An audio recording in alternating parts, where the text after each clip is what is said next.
En la sección anterior vimos cómo normalizar los datos puede ayudar a modificar la forma de la función de error y esto permitir que el algoritmo de optimización trabaje mucho más eficientemente. Sin embargo, esa técnica solamente afecta a lo que esté ocurriendo con la primera capa de la red. Ese mismo beneficio que observamos ahí se puede tratar de replicar entre diferentes capas de la red cuando pasamos de una hacia otra. Para ello, vamos a utilizar una segunda técnica que se conoce como normalización por lotes. Esto debido a que está pensada ya en el entrenamiento por mini lotes, precisamente. ¿Cómo funciona esta técnica? Primero, recordemos que la idea de la normalización es reducir la excentricidad en la función de error provocada por la disparidad entre los datos de entrada. Sin embargo, al calcular los valores para las capas intermedias, los valores pueden cambiar sus rangos para esas neuronas intermedias. Pensemos entonces en las neuronas de entrada. Ya aquí habían sido normalizados los datos, pero en cuanto salen de aquí y empezamos a calcular los valores para cada una de estas neuronas, pues puede resultar que a lo mejor esta nueva neurona eh, quedó entrenada con muchísima certeza acerca de lo que va a ser. Por ejemplo, podría ser una función de activación logística y tiene tanta certeza que casi todos sus valores están cerca de 0.99 o 0.03, casi 1, casi 0. Esta otra neurona a lo mejor quedó en algún punto bastante indeciso, donde no se sabe muy bien cuál es su contribución, y a lo mejor casi todos los valores que pasan por aquí terminan en valores entre 0.45 y 0.65. Esta otra neurona podría haber capturado algún tipo de sesgo, de manera que casi siempre está encendida, 0.68, 0.88. Observemos que otra vez tenemos una diferencia bastante considerable en los rangos de valores para cada uno de los valores que van a salir de esta capa hacia la siguiente. Entonces, otra vez podríamos tratar de beneficiarnos de la normalización para que la siguiente capa reciba datos más o menos. Las ventajas que va a tener esto es que los algoritmos de optimización podrán utilizar tasas de aprendizaje más altas porque los brincos discretos del algoritmo no cambiarán drásticamente el comportamiento de la función de error durante un intervalo más largo. Este es exactamente lo que veíamos antes con la gráfica de las eh, curvas de nivel que son más redondas, ¿no? Los brincos pueden ser más grandes porque no nos estamos disparando en las diferentes.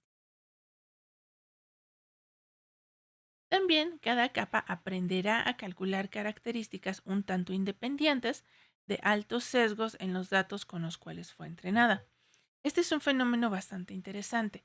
Se dice que si entrenamos, por ejemplo, una red para reconocer gatos y en el conjunto de entrenamiento todos los gatos eran negros, cuando la utilicemos tendría problemas identificando gatos de colores, gatos rayaditos, por ejemplo, atigrados.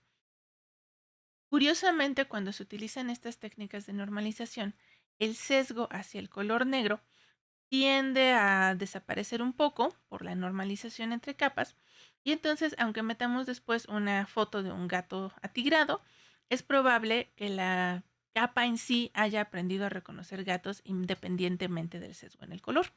Entonces también puede generalizar mejor a datos que no habíamos visto. Bueno, vamos a ver entonces cómo funciona esta técnica. Primero, tenemos que normalizar la salida de la capa de activación anterior, restando su media y dividiendo entre la desviación estándar, algo parecido a lo que habíamos hecho en la normalización de los datos de entrada. Después se utiliza descenso por el gradiente estocástico o cualquier otro algoritmo de optimización. Aquí solamente como nota, el descenso por el gradiente estocástico es básicamente descenso por el gradiente, pero aplicado por lotes. Y bueno, lo que va a hacer este algoritmo de optimización es modificar los pesos para poder optimizar nuestra función de error J, probablemente contrarrestando el efecto de la normalización. Es decir, como este está buscando mínimos, si el sesgo era una parte importante de minimizar la función, pues va a tender a deshacer lo que estábamos haciendo. Pero eso va a introducir otra vez algo de inestabilidad en la red. Por ejemplo, volveríamos a depender de los gatos negros. Para evitar que los pesos sean modificados tratando de contrarrestar esto, lo que se va a hacer es darle un mejor lugar donde trabajar. Es decir, si necesita crear los sesgos una vez más, le vamos a dar dos parámetros específicamente que puede modificar, que van a traer ese efecto más rápido, y eso va a permitir que los pesos se sigan entrenando independientemente de los sesgos. Entonces, estos parámetros que también se deben de entrenar, pero insisto, van a ser como una especie de atractores para esta característica, van a ser gamma, que también es una especie de desviación estándar, y beta, que es una medida para el corrimiento. Va a ser como una especie de, como una especie de media. La idea es entonces que si necesita modificar la desviación de los datos de entrada, tienda a alterar más a gamma. Si necesita trabajar con la media, bueno, pues que tiende a alterar a beta y que entonces el funcionamiento de los pesos sea independientemente de estas dos cosas. ¿Cómo se logra esto? Bueno, pues porque cuando se calcula el gradiente de la función de error, también van a estar como parámetros gamma y beta, además de todos los pesos. Entonces también vamos a tener una parcial de j con respecto a gamma y parcial de j con respecto a beta. La idea completa se ve así. Recordemos que el entrenamiento está ocurriendo por mini lotes. Entonces, para cada uno de los mini lotes se va a calcular la media, se va a calcular la desviación estándar, los valores que, pensémoslo así, están saliendo ahora de alguna capa, son precisamente los que estamos llamándoles ahora XYs. Entonces, se parecen a los ejemplares de entrenamiento, pero ahora XY se refieren simple y sencillamente a los valores de activación, a los que nosotros les habíamos estado llamando AIs, básicamente.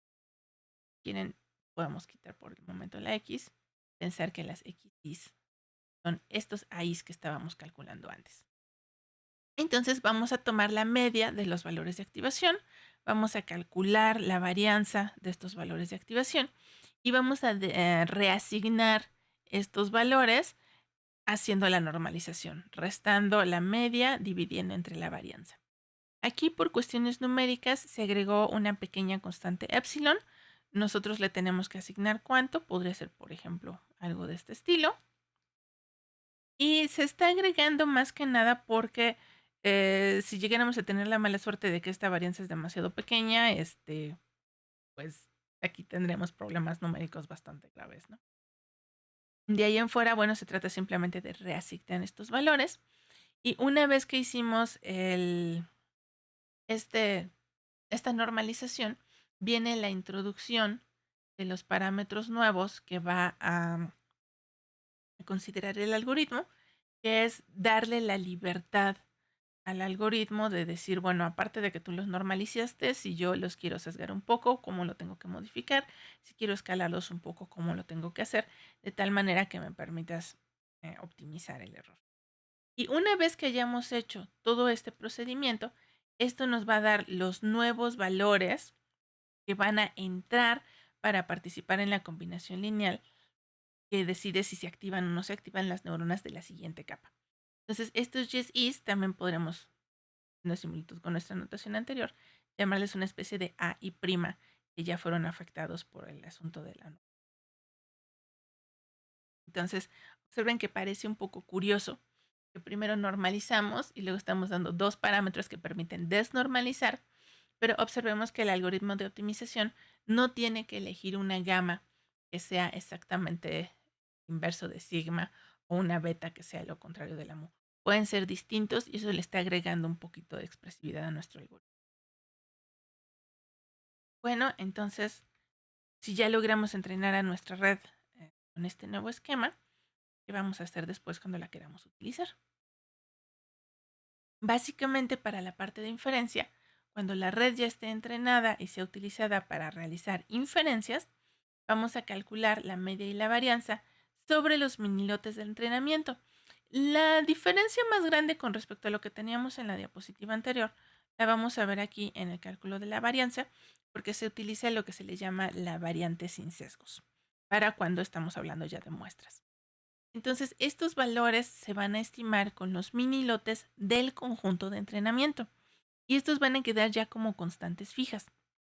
Entonces, cuando entren los nuevos valores que estamos tratando de evaluar con nuestra red neuronal, ya no vamos a calcular otra vez las S y las V, las mus y las sigmas para las capas intermedias, sino que vamos a utilizar estas que son los promedios con los minilotes que entrenamos. Entonces, ahora los valores modificados de los valores de activación de cada capa van a estar dados por tomar el valor de activación con una red neuronal normal, después multiplicarlo por el parámetro gamma, que ya tuvo que haber sido aprendido por el algoritmo de entrenamiento. Se va a dividir entre esta desviación estándar, pero calculada sobre los datos estadísticos de lo que salió en esas capas intermedias cuando estábamos realizando el entrenamiento. Perdón.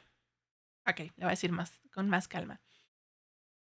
Estos datos se van a calcular una vez que ya está entrenada la red neuronal. Entonces, la idea es la siguiente. Tenemos una capa de la red neuronal con sus valores de activación. Después de eso, sabemos que antes de pasar a la siguiente capa, lo que tenemos que hacer es pasar por un proceso de normalización. Para ese proceso de normalización necesitábamos la media y la varianza. Sin embargo, mientras estábamos entrenando, esta media y esta varianza podían ser alterados porque estamos modificando los pesos, eso modifica los valores que se estaban calculando aquí y por consiguiente, pues estos dos cada vez que pasáramos para acá se iban a volver a modificar. Una vez que ese proceso ya terminó, que ya terminamos de entrenar, que ya decidimos que están fijos los pesos, que ya tenemos los valores de beta y gamma que vamos a utilizar, es cuando se va a proceder a calcular otra vez, por decirlo así, la última versión de las medias y las varianzas con los datos de entrenamiento. Y una vez que tengamos ya estos valores estables, porque ya no estamos modificando nada en la red, estos los vamos a guardar y se van a convertir en los valores que vamos a utilizar cuando queramos evaluar un dato nuevo sobre la red que ya está entrenada. Entonces, ahora sí, cuando llegue un dato nuevo, cada vez que pasemos por alguna de las capas intermedias, vamos a tomar esos valores de activación y vamos a aplicar lo equivalente a la fórmula que teníamos antes, esta que está aquí. Nada más que ahora vamos a utilizar estas constantes que se derivan del escalamiento que tuvimos que hacer cuando estábamos entrenando. Entonces, esto que está acá va a ser el valor que va a entrar a la siguiente capa de la red en lugar de haber utilizado el valor de activación común y corriente. Y una vez que hayamos hecho esto, entonces nuestra red también va a tener el mismo tipo de normalización para datos que no habían estado en el conjunto de entrenamiento. Y además, pues estas normalizaciones ya no van a estar cambiando porque dependen nada más de los parámetros. Y esta es básicamente la idea de cómo funciona la normalización por lotes. La mayoría de las APIs para desarrollo de redes neuronales ya tienen toda esta maquinaria programada por detrás y nosotros realmente lo único que vamos a tener que hacer es programarla como una capa que se le conoce como capa de normalización por lotes y las podemos ir agregando cada vez que nos interese poner esta facilidad entre dos capas sucesivas de una red que tenga varias capas de profundidad. Entonces, nos es útil saber cuál es el principio que está pasando por detrás, pero en general nosotros no nos vamos a tener que preocupar por hacer esto. A menos que ustedes estén desarrollando una API, bueno, entonces sí, habría que leer con cuidado estas ecuaciones y meterlas dentro de la programación. Eso sería todo respecto a normalización.